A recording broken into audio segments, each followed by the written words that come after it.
Wisdom, the Alleluia first tone.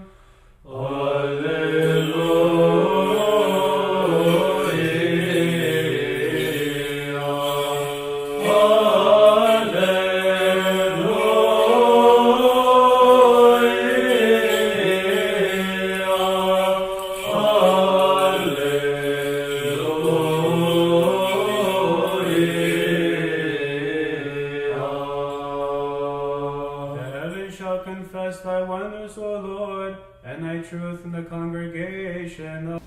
Em nome do Pai, do Filho e do Espírito Santo. Amém. Queridos cristãos ortodoxos, com a graça de Deus, chegamos então ao domingo que antecede a Grande Quaresma.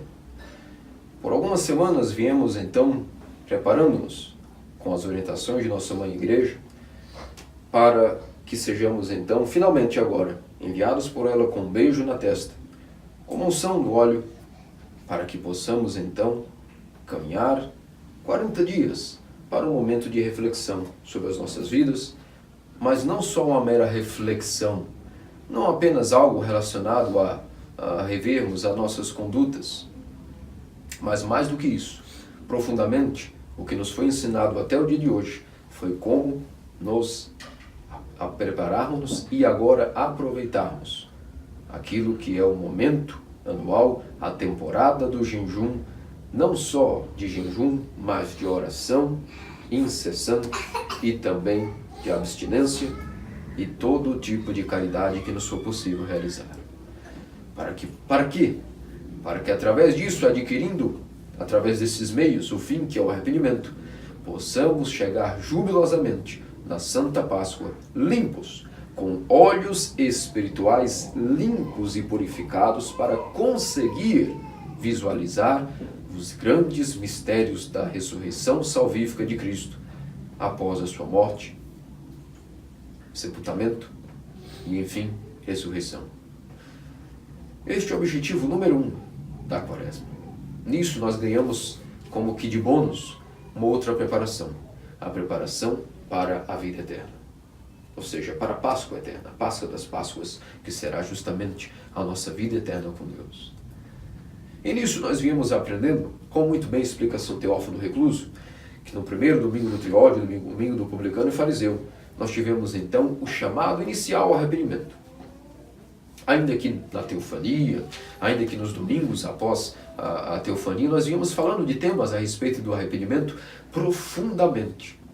A Santa Igreja começou a nos preparar através do domingo do Publicano e Fariseu, mostrando-nos em que consistirá uma oração e um jejum agradável a Deus, para que não caiamos em algo rechaçável por Deus. Depois, nós tivemos a parábola do filho pródigo, a fim de nos ensinar que não importa que nível seja que estejamos, que precisamos do arrependimento, não há desculpas que nos impeçam de querer iniciar este arrependimento, porque basta que voltemos à casa do Pai, na memória de Deus, possamos então ali, devagar, começar então nesse regresso, o nosso arrependimento, tendo a certeza e a esperança de que sim, caso que seja o nosso intuito, o nosso desejo, a nossa vontade, se aproximar da casa do Pai novamente, certamente Ele nos receberá. No domingo do juízo final, o último domingo passado, como disse São Teófano, para aqueles que acham que o estado de sua vida é natural, ser pródigo seria a condição que escolheram e que isto é algo natural a eles, não haveria problema, a Santa Igreja nos traz a ameaça contida no terrível dia do Senhor, o dia do juízo, para que a mente seja sacudida e lembre-se de que, sim, ninguém impedirá que esta pessoa viva seu livre-arbítrio, mas chegará um dia onde Deus se fará tudo em todos, o amor abraçará a todos, e o maior flagelo, como diz Santo Isaac o Sírio, para aqueles que irão para a Geena, simplesmente é o próprio amor. Não é simplesmente uma punição, um acerto de contas, porque foram maus. Mas o pior flagelo em suas consciências é que escolheram estar longe do amor, e ao serem abraçados pelo amor, verão que tanto amor, uma vez que foi desperdiçado, por si só é um grande flagelo. E irão automaticamente lançarem-se no inferno preparado para o diabo. Não por Deus, mas por eles mesmos. Mas se nem isso foi suficiente, aqui estamos nós, queridos irmãos. Se a nossa consciência nem assim se amoleceu, a Santa Igreja hoje apela para nós com a comemoração da expulsão de Adão do paraíso. Nós podemos imaginar o que temos para comemorar nesta queda. Se é uma queda, se é uma tragédia, o que comemoraríamos? Nossos santos padres colocaram e estabeleceram a lembrança da expulsão de Adão do paraíso, justamente antes do início da grande quaresma, para nos lembrar que, assim como Adão não jejuou e por isso caiu, que nós agora, para levantarmos-nos para o nosso combate quaresmal, possamos então jejuar. Porque só isso, nesta terapia, neste jejum físico e espiritual, conseguiremos a limpeza, a cura, para voltarmos à alegria perdida. E é para isso que a Santa Igreja, logo antes de enviar-nos ao combate do arrependimento, à busca pelo arrependimento, ela nos lembra com o último conselho de que, ainda que estejamos bem conformados com a vida aqui e agora, ainda que já tenhamos escolhido a perdição eterna, lembremos, vocês sabem realmente do que viviam, do que eram feitos, como era esse estado de vida paradisíaco, os bens que usufruíam, e como era agradável ao homem viver na memória incessante de Deus, em um diálogo face a face com Deus. Ainda que não era perfeito, mas estava estudando a perfeição para atingi-la, e um dia o verbo dele se encarnar, Adão era dotado da imortalidade. Não que em si fosse já totalmente imortal, porque ainda não havia ocorrido a encarnação do verbo, mas sim, uma vez que não havia ainda a transgressão, suas características eram de um ser, a imagem e semelhança do Criador, em total envolvimento na sua energia, no seu abraço, no seu espírito, sendo por ele vivificado, nutrido, mantido e amado. Nada lhe faltava. Mas a verdade é que justamente pela falta do jejum, a desobediência ganhou espaço. E o que foi a causa dessa desobediência? O esquecimento de Deus. O esquecimento, uma vez que foi Adão tentado e distraído pela serpente enganosa, fez com que naquele momento o esquecimento pairasse a primeira vez o pensamento, a memória do homem. E isto por si só já causou doença em sua alma. Um desequilíbrio que levou com que pensamentos obscuros levassem à formação de sentimentos, e esse sentimento levou a uma ação. O pensamento, sentimento e ação era querer, pensar na possibilidade de investigar sobre, depois desejar e por fim querer, e de fato conseguiu aquilo que queria o diabo: levar Adão a romper a comunhão com Deus, buscando uma deificação sem o próprio Deus. Como consequência, pelo livre-arbítrio de Adão, separar-se de Deus para poder seguir um caminho de autodeificação, é que Deus, que não violenta o livre-arbítrio, e para isso plantou duas árvores no paraíso: a árvore da vida e a árvore do conhecimento e do mal.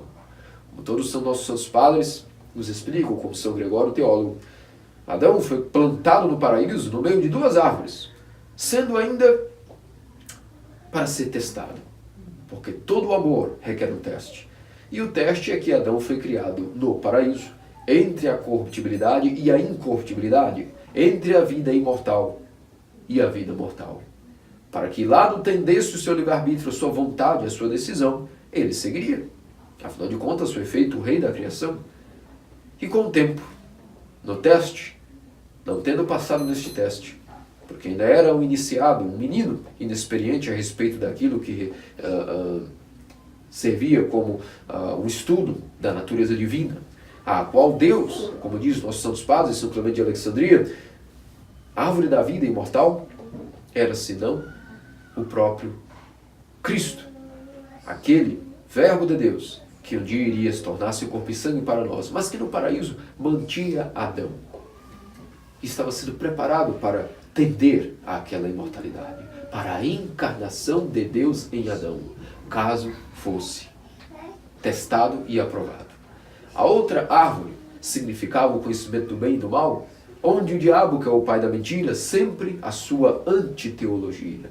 Sempre o canto de sereia do diabo é dizer verdades, no meio dessas verdades, mentiras, ou seja, meias verdades, que são mais perigosas do que mentiras. E esta é sempre a tese do demônio. É assim que ele age em nossos pensamentos, é assim que ele torna-se uma serpente. Por isso chamou-se serpente no paraíso, porque a forma com que o diabo atuou foi de forma serpentina, ou seja, sempre astuciosa. E assim, a serpente, nos pensamentos de Adão, plantou um veneno. Inoculou em seu pensamento, em seu intelecto, um veneno. O veneno de pensar a respeito disso. Se comeres desta árvore do conhecimento do mal, que, como disse São Clemente de Alexandria, representava a prescrição de tudo aquilo que era a respeito da natureza divina, onde Adão não estava preparado ainda para estudar. A ele foi dado toda a criação, os animais, vegetais, podia nomeá-los, estudá-los, tornou-se um cientista de toda a criação. Mas soldar a respeito da natureza de Deus, pensar sobre ela, desse mistério inefável, isso não era assunto para Adão, ao menos ainda, porque não estava preparado. Era necessário subir degraus no paraíso para atingir um dia a perfeição. E atingindo a perfeição, haveria encarnação do Verbo no paraíso. Algo que somente foi concebido por algum homem, logo no Novo Testamento. E nem mesmo por um homem, por uma mulher, a Theotokos. Mas voltando ao antes do tempo, voltando a antes daquilo que é a nossa realidade temporal e mortal, fora do tempo, ainda naquilo que significava os tempos paradisíacos. Os tempos ao qual nossos santos padres apenas puderam contemplar além da razão, devido a serem teófonos, portadores de Deus. Porque para nós são mistérios que são inconcebíveis, imaginar como era a vida no paraíso. Mas para nós uma lição disso é muito bem tirada. Quando nós não jejuamos e não mantemos a memória de Deus, que é sinônimo de oração, uma coisa terrível acontece, a desobediência. E a desobediência é fruto de uma doença terrível na alma, que já foi justamente o esquecimento de Deus. Como cura, a Santa Igreja nos leva, então, queridos irmãos, desse mar tempestuoso que é a vida, a uma pequena ilha, para passarmos ali atracados uma temporada. E essa temporada é a Quaresma, que se abre para nós. Para que possamos tomar nossas forças, nossa decisão e retomar a lembrança de Deus, a oração e o jejum. Porque para aquilo que Adão não foi bom, e caiu a manutenção do jejum, da obediência, da memória de Deus, nós agora temos a oportunidade. Por quê? Podemos achar que se Adão não conseguiu no paraíso, como nós vamos conseguir aqui, nesta vida caída? Porque se nem no paraíso tal façanha foi possível, como é possível agora? É possível, sabe por quê? Porque o próprio Verbo de Deus e Deus veio e em sua própria carne foi obediente até o final, e obediente até morte de cruz. Jejuou 40 dias, santificando e abençoando a Quaresma, a qual seus apóstolos depois instituíram como algo obrigatório para todo cristão que queira se tornar um outro Cristo. Afinal de contas, até o legislador Moisés também jejuou no Sinai para antes disso ser preparado, e então no 40º dia, Deus face a face falou com ele e lhe deu a lei, os 10 mandamentos. Ao ponto de que sua face tão brilhante ficou, como um satélite de Deus, que quando desceu o Monte Sinai, as pessoas o viram, não podiam olhar seus olhos. Sua face estava coberta com o seu manto, porque tão grande era a luz que brilhava de Moisés. É isso que nós estamos nos preparando nesses 40 dias, para que na grande Páscoa nossa face, nosso ser, também possa estar purificado ao ponto de, quando comungarmos na noite pascal, possamos brilhar com a luz incriada da Trindade. E a verdade é que nosso Senhor, para nos explicar que então quão necessário é a Quaresma e o jejum, nos deixou sabiamente algumas palavras a respeito disso, e palavras bastante práticas, um ensinamento. Agora que chegaram ao limiar da Quaresma, irão finalmente ser enviados a esta empreitada, viemos falando sobre várias questões. Lembramos agora, imediatamente, das alegrias que perdemos, infelizmente, que fomos privados e que Adão, como diz nossos tropários matinais e vesperais, assim que foi expulso e que viu o Éden fechar-se, pensou, por uma só transgressão, não só eu, mas todos os meus descendentes perdemos e perderemos todo o paraíso, ó Éden. Quando viu a espada flamejante fechar as portas do paraíso, sentou nas portas do Éden. E batendo em seus peitos, soluçando e chorando, diz a nossa tradição que Adão, santo Adão, que foi erguido por Cristo no Hades, e é esse o nosso motivo número 1 para jejuarmos. O mesmo Adão que caiu, o novo Adão, uma vez que o primeiro Adão transformou o Éden no Hades, assim o segundo Adão foi ao Hades e levou o antigo Adão novamente para o Éden. Só que desta vez, algo sem volta, sem queda, eterno, imortal. E da mesma forma que passou então com Adão, que foi reerguido, assim será conosco. Essa é a nossa motivação. De que Cristo explodiu as ataduras do Hades, os portões, e resgatou Adão. E pela tradição se diz que Santo Adão foi digno de se tornar santo, porque justamente toda a sua vida dedicou ao arrependimento. Se diz que o trauma de Adão na queda foi tão grande que todos os dias, seja o que ele fazia, incessantes lágrimas saíam de seus olhos. E se diz que logo a consequência, passando-se poucas estações, deu à luz aos seus filhos primeiros, e o que foi a consequência número 1 de seu pecado, desobediência? Logo, quanto mais ele estudava a natureza humana, mais percebia quão grave foi aquilo que ocorreu. Que queda é esta? Como cantamos ontem. Mas que queda foi esta? Onde os meus filhos já são pessoas que carregam em sua estrutura, em sua alma, tendências completamente estranhas. Onde vimos que até mesmo em seus primeiros filhos ocorreu o primeiro grande trauma de Adão. O assassinato. O assassinato de um filho que matou o seu outro filho. Imaginemos que trauma grande na alma de Adão. E se diz a tradição que após este grande trauma de ver o seu filho, ele com sua esposa Eva, vendo que pelo seu pecado, eis aí, não mais metaforicamente, mas até em atos, a consequência da queda. Nós sabemos, perdeu a imortalidade e agora morrerá. Mas vemos aí a primeira consequência, como que uma pintura diante de Adão daquilo que foi a terrível condição da queda, a morte. A morte é o fruto do pecado. E se diz, a tradição, que foi tão traumático a Adão ter perdido o seu primeiro filho, que ele dedicou-se depois disso, a sua alma, o trauma que foi concebido pela sua alma, o seu trabalho número 1, apesar de outros que tinha, era dedicar-se a procriar.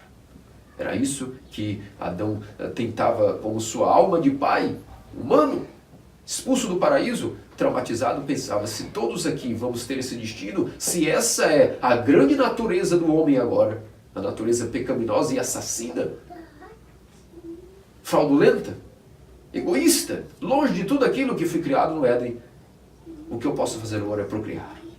Porque de fato nós sabemos, aqueles que perdem seus filhos não estão preparados para isso, e grande lacuna fica na alma de um homem. Imaginemos Adão, imaginemos Eva, imaginemos toda a criação. Por isso, aquilo que Adão perdeu, Cristo mesmo cumpriu em si. E podemos imaginar, mas por que então, se Adão sofreu tanto, se arrependeu? Por quê? Quando ele se arrependeu, Deus não voltou de novo para o paraíso. Onde está a misericórdia de Deus? Simples. Deus perdoou Adão. Tanto é claro que ele prometeu de que sim, eu aceito o teu arrependimento. E no momento oportuno, eu irei começar agora contigo, da tua semente, da tua descendência. Vamos juntos, numa cooperação entre Deus e o homem. Vamos juntos trabalhar, para que um dia floresça da ponta desta árvore, de tua descendência, a mulher que esmagará a cabeça do teu inimigo. E dela nascerá tu novamente. Mas não tu em pessoa, mas eu que havia preparado para ti o paraíso, irei assumir a tua condição.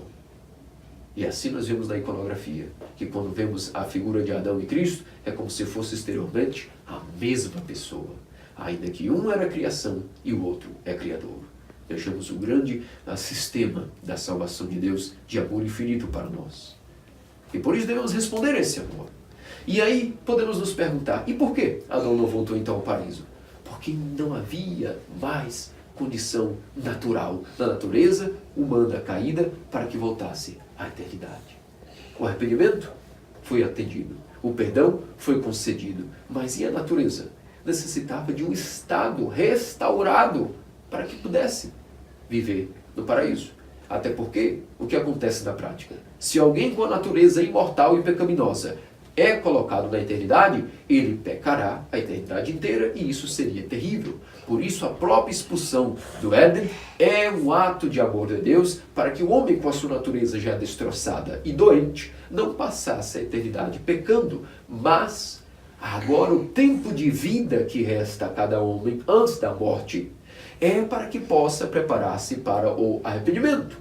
Para que enquanto vive se arrependa, já que esta natureza está completamente doente, ao adquirir o arrependimento, adquirirá a cura em Cristo, o remédio, e uma vez que será restaurada, poderá então passar para a eternidade com a natureza já restaurada, a qual não tenderá ao pecado, mas sim à deificação, à união com Deus. É por isso, queridos irmãos, que nós muitas vezes somos questionados por pessoas de outros credos. Mas que teologia é essa que vocês pregam? Que tanto arrependimento não teve, tanta tristeza, Deus não voltou de novo ao paraíso? Não entendem o que é a própria natureza humana. Porque sua tradição pode entender o que é a natureza humana em realidade. E a nossa natureza, com os nossos defeitos, as restaurações e quedas terríveis, tanto a restauração quanto a queda, precisam ser ajustadas em nós. A queda, completamente o seu efeito exterminado em nós. E a restauração, a ressurreição em Cristo. Como? Como vamos ter força para tudo isso? Como vamos seguir o bom jejum? Como vamos jejuar? Como vamos seguir os mandamentos? Como vamos, com a nossa natureza tão tristemente adoentada, como vamos agora ser obediente? Como vamos agora manter a memória de Deus? Se nem no paraíso Adão manteve, como nós vamos manter? Simples. Aquele novo Adão tomou o corpo de Adão, claro, literalmente falando, ou seja, a carne humana, e veio e cumpriu tudo isso em sua vida aqui. Cumpriu a obediência ao seu Pai até o fim. Jejuou e abençoou a oração incessante como a única maneira real de comunhão com Deus na mente, para que esta graça de Deus em Cristo possa ser bombeada para o nosso coração através dos sacramentos que recebemos e depois de bombeada para o coração, para a alma e para o corpo inteiro, e aí somos feitos novamente pessoas sadias e que podem, enfim, após a morte, após ter usado a vida passageira para o arrependimento, ressuscitarmos para a vida eterna. E é por isso que a Santa Igreja, então, nos deixa todos esses temas preparados para este momento especial, para este pré-estalar de nossas consciências, para daqui a poucas horas iniciarmos o rito do perdão e começarmos a quaresma. Para que, animados, com fogo nos corações, na esperança completa do que é que estamos fazendo. É um rito religioso apenas, o rito do perdão, algo vazio de coração duro para coração duro? O jejum são 40 dias apenas não comendo tais e tais coisas e até privilegiando-se de uma dieta fitness? É isso que é a quaresma? Não. Para isso, para que saibamos o que é a quaresma, a Santa Igreja nos lembra, então, nos comemora a queda de Adão. Nos lembra do que foi a queda de Adão. Nos lembra de que vida qual é o sentido inicial da criação do homem, para que ele foi feito e como está vivendo de maneira louca em relação àquilo que deveria viver. Precisa de ajuste. E nada melhor do que a Santa Quaresma para nos ajudar nisso. Porque agora, aquilo que era impossível ao homem tornou-se possível para Deus. Deus foi obediente até a morte num corpo humano, uma alma humana. Deus lembrou-se de Deus, uma vez que Cristo, mesmo sendo Filho unigênito de Deus, o Filho do homem, sempre nos deu exemplos de recolhimento, de oração em segredo, sempre estava recolhido, seja na montanha, seja de forma isolada, contemplando o seu Pai Celestial. Não que precisasse ele orar, mas para nos ensinar justamente aquilo que é a oração, que é justamente o relacionamento real com Deus. E quanto ao jejum, cumpriu 40 dias. O primeiro fruto da graça do Espírito Santo em Cristo foi induzi-lo ao deserto para jejuar 40 dias, preparando-se, fortalecendo-se enquanto homem e Deus a uma vez, para que pudesse iniciar todo o seu ministério. E assim, queridos irmãos e irmãs, nós também devemos tomar então todas essas questões em nossa memória e, com a ajuda da igreja, a cada semana refletir sobre isso.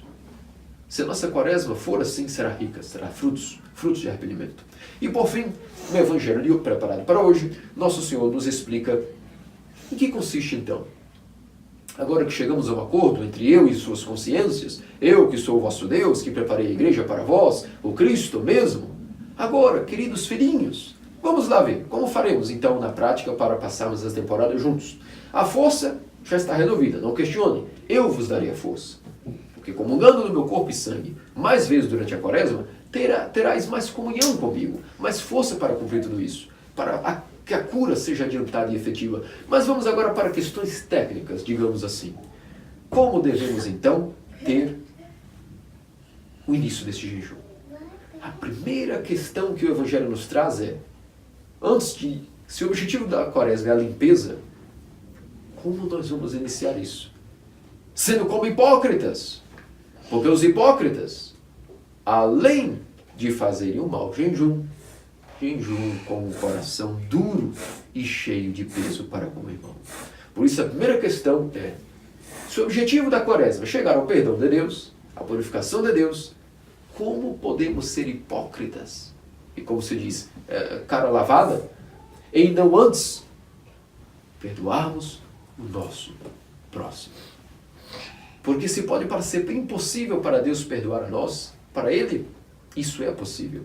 Agora, infelizmente para nós, que devemos tantas dívidas a Deus e Ele está aberto a nos perdoar, nós não somos capazes, dizemos que não somos capazes de perdoar pequeníssimas ofensas e dívidas dos nossos próprios irmãos. Isto é hipocrisia. Hipocrisia é algo que nós viemos estudando todos os últimos domingos, de que é algo que não combina com um jejum agradável a Deus, mas torna-se isso um jejum rechaçável. Por isso, as últimas especulações técnicas para o bom jejum que Jesus nos deixou é justamente isso. A primeira coisa é limpe. Se o objetivo é limpar o coração, comecemos com a primeira coisa: perdoar o próximo. Porque assim o vosso Pai Celestial vos perdoará. É algo natural. Mas se não perdoardes a quem vês, ao teu irmão, sendo que tu é muito mais pecador que ele mesmo, como podes esperar que Deus, para ti, possa ser misericordioso? É a condição que Deus nos coloca, nos exige, para que possa ter sentido nós também nos arrependermos, ganharmos o dom do arrependimento, porque ninguém se arrepende por forças próprias, é necessário lutar e então ganha o dom do arrependimento. Qual é a condição para ganhar esse dom? O que Deus nos exige? Cristo mesmo. Simplesmente que pelo menos perdoemos àqueles que nos ofenderam. E depois nós temos uma diretriz de Cristo a respeito de outra questão. E como manter esse jejum? Como disse São João Crisóstomo, muitas vezes é necessário dizer alto isso. Muitas vezes nós, em todo momento, nosso jejum é um jejum como os hipócritas, a qual Cristo denunciou nesta diretriz sobre o que é o bom jejum. Por quê? Porque, como disse São João Crisóstomo, chega até a ser até engraçado, quantas vezes nós estamos jejuando e nos desfiguramos para que as pessoas vejam o quão sofrido estamos, ou mesmo que nós não queremos esta aparência, não queremos isso por vaidade, a nossa falta de senso de alegria ao jejuar é tão grande que deixamos transparecer fraqueza em vez de força. E como disse São João Crisóstomo, é até hilário de que não só esses hipócritas nós nos parecemos a outros tipos de hipócritas. Analisemos como Cristo disse: para que pareçam que jejuam, limpam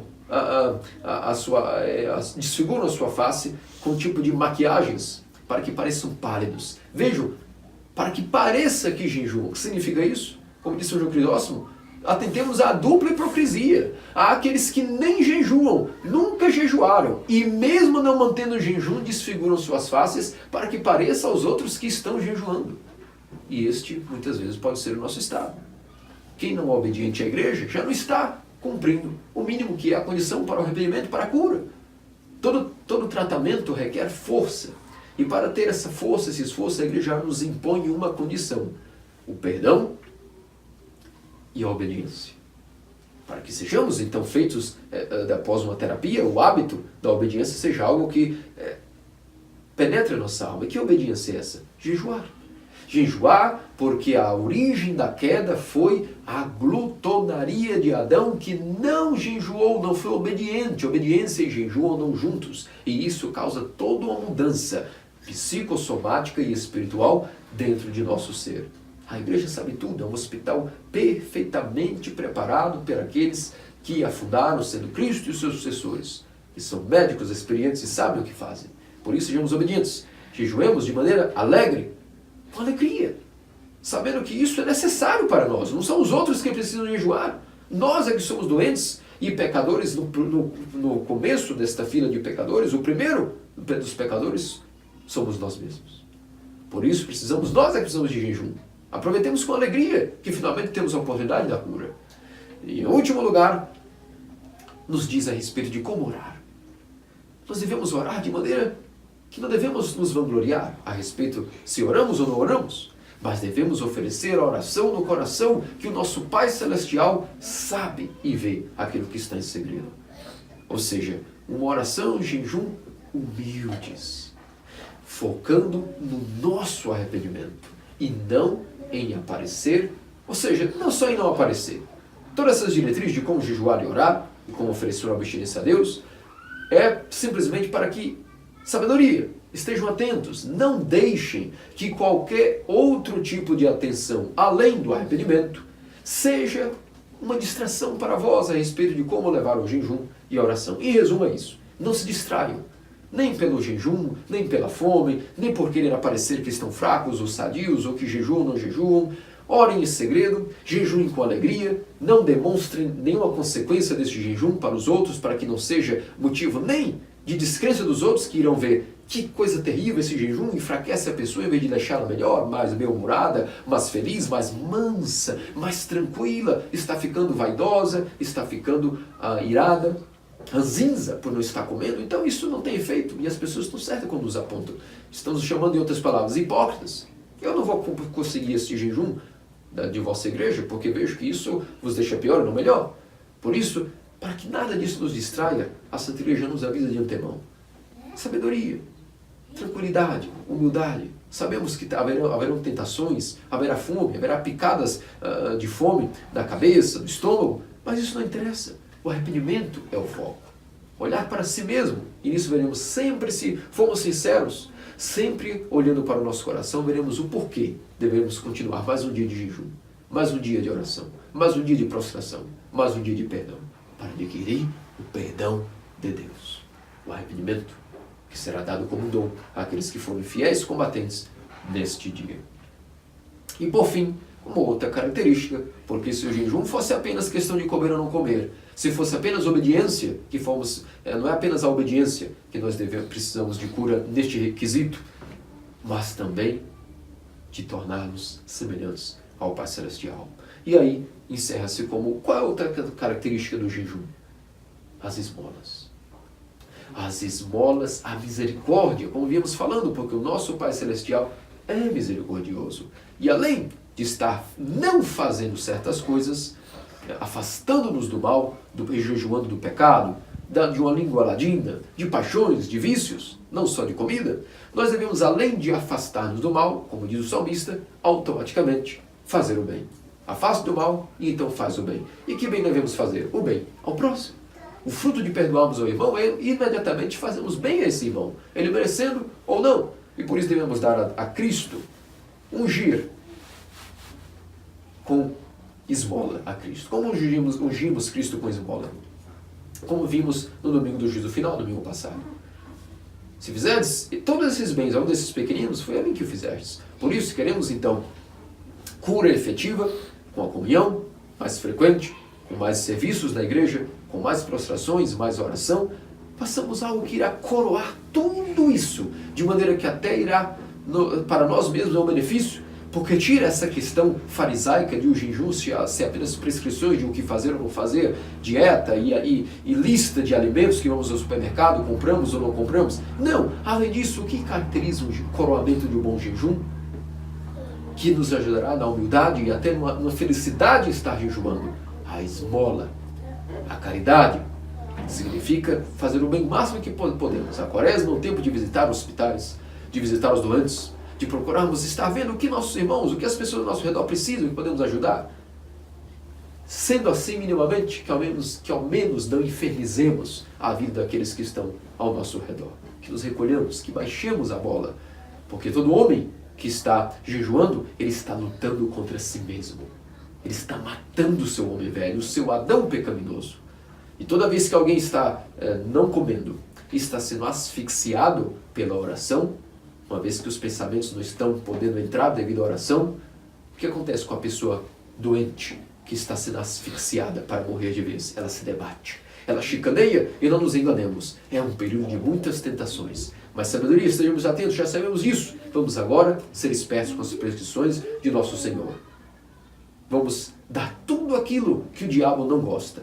Amor, caridade, oração, jejum, e nisso teremos a força para estarmos guerreando de maneira justa com nós mesmos. Como diz São Paulo, praticando o pugilismo.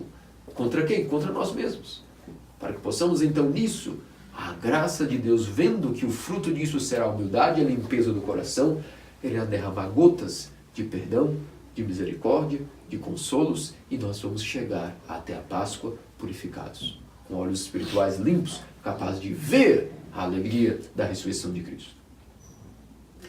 E por isso, queridos irmãos cristãos ortodoxos, com a graça de Deus, desejo a todos vocês uma excelente quaresma, uma boa caminhada nesta empreitada que se aproxima para nós. Logo em seguida, mais tarde, temos então as vésperas do perdão, onde podemos ter a oportunidade de iniciar bem, como se diz, com chave de ouro, aquilo que é a Santa Quaresma. Perdoando a todos, sabendo que nós somos o culpado de tudo para com todos. E por isso precisamos nós do perdão deles. E também nós oferecemos o nosso perdão, para que Deus possa nos perdoar a todos, e assim, ao longo desses 40 dias, estarmos então com o beijo da nossa mãe, igreja na testa, enviados finalmente. Como nos mosteiros antigamente, vocês sabem que nos monastérios do deserto, seja em onde havia monastérios, seja no Sinai, seja no Egito, seja por toda a região asiática, da Ásia Menor, ou do Alto Egito, seja onde fosse, Jerusalém, onde havia a possibilidade de os mosteiros estarem recolhidos, realmente isolados no deserto. Logo após a véspera do perdão, os monges, de onde nasce esse rito, essa origem? Pediam-se perdão para, além de iniciar um bom jejum, sabiam que possivelmente uns não voltariam, porque realmente se abandonariam no deserto profundo por 40 dias, e alguns que já não se veriam, se abraçavam, faziam uma metanoia um para o outro e se despediam, para que não se voltassem para a Páscoa bem, senão ofereceriam todo esse esforço como quase um martírio a Deus e à Igreja.